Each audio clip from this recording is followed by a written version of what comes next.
Arabanao aloha zany. Vonandray anao iheno ity fanambarana lehibe zay hoentiko androany ity.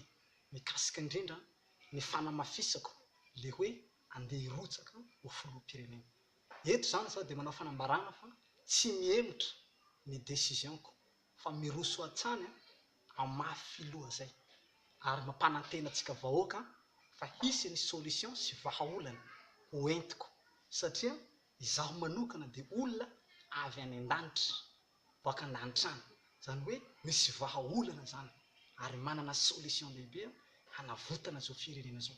Raha patsahivina antsika vahoaka ny zava-misy amin'izao fotoana zao dia efa hitantsika fa potika zao firenena antsika zao ary raha mahita zany fa toy ny tahaka ny brocotera ny zava-misy firenenantsika, ny mpiten'ireo mpanao politika ireo.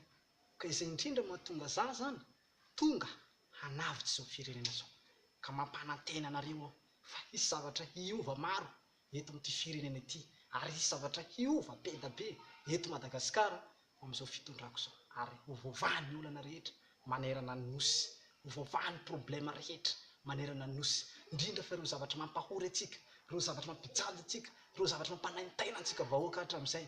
Betsaka ny zavatra mampahory antsika, betsaka ny zavatra mampijalyjaly antsika fa tonga zah hanavitra, tonga zah hamonjy, tonga zah hanafaka tanteraka ary tsy izaho rery ihany fa miaraka amin'ny Jesosy Kristy avy any Nazareta.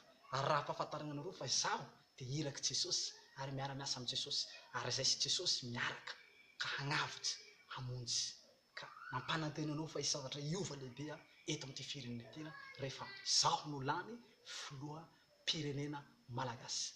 Misaotra tompoko amin'ity fandarana voalohany ity fa dia mankasitraka anao amin'izay hafatra voalohany sady teny fampidirana izay. Misaotra anao tompoko, mankasitraka.